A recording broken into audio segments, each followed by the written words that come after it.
So working through your trauma is actually one of the big things that help you stay out of / get out of victim mindset, because victim mindset happens when we don't allow ourselves to like really acknowledge what is happening within us. So we either make these big, broad, generalized stories and project this or internalize this feeling of helplessness, which would be the victim, and always looking for someone else to save us because we're not taking the steps that we have available to us to help us save ourselves in a sense.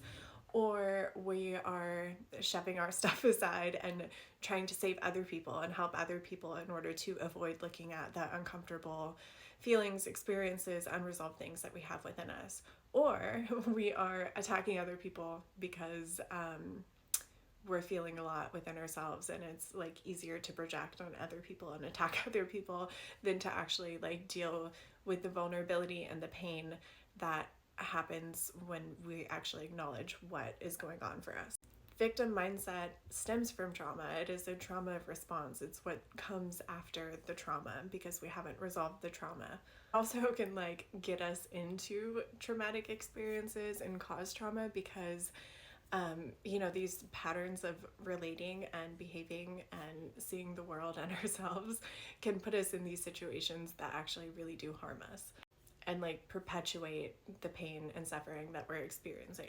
And when we have a traumatic experience or a trauma trigger, it's really important that we acknowledge that we were a victim in that scenario, in that instance. But it doesn't mean that we have to carry that perception of ourselves. Like, that doesn't need to be a story that we make about ourselves. That doesn't need to shape the way that we interact moving forward. We need to acknowledge what happened to us. We need to validate our experience. Sometimes it requires us sharing our story. Trauma is really healed like in the presence of a safe witness. And so it's really important to like find that support and find the modalities and the things like that are going to help you actually like move the trauma out of your body and process it. But that's completely different from victim mindset, which is like essentially creating a story or a role that you then continue to play out over and over and over again. Things to look for in the 3 different roles is the victim is always like having the story of like, why me? And there's this energy of wanting someone to come in and do something for them and save them because they don't have the acknowledgement of their own sense of power, their own empowerment, and they aren't able or willing to see the choices that are in front of them and what they can actually do to help themselves.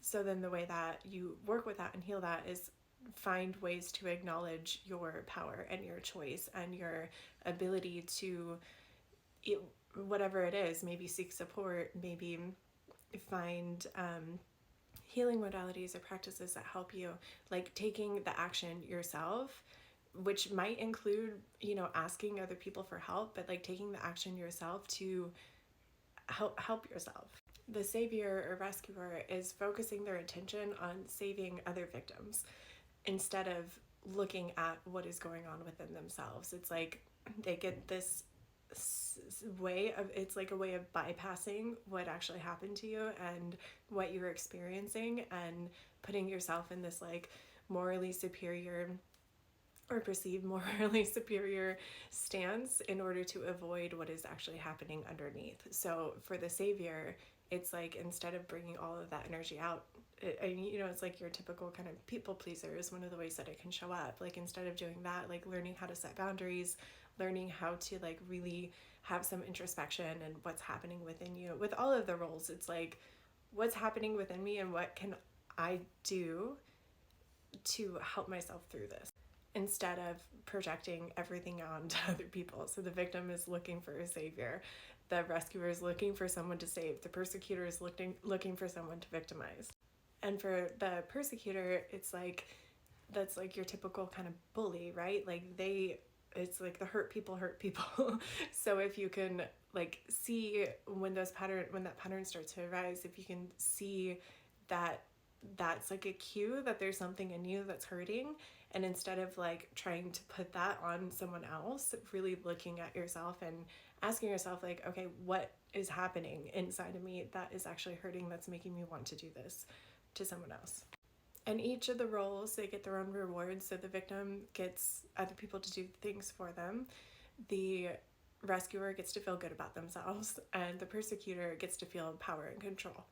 So you can look at all of those like secondary gains or benefits and ask yourself, like, is that something that I'm seeking right now? And is there something that I can kind of do instead?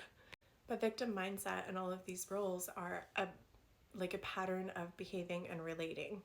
Whereas trauma is the result of an unprocessed experience that gets stuck in our body and impacts us in various different ways, which can, of course, lead to these patterns of behaving and relating. But if we can recognize victim mindset as a symptom of unresolved things, then we can do the introspective work and the somatic experiencing and things like that to get us to the point where we can acknowledge the trauma, acknowledge the impact, and find ways to process that, whether that be through support, self-practices, finding the healing modalities, therapy, all the different tools that we have at our disposal.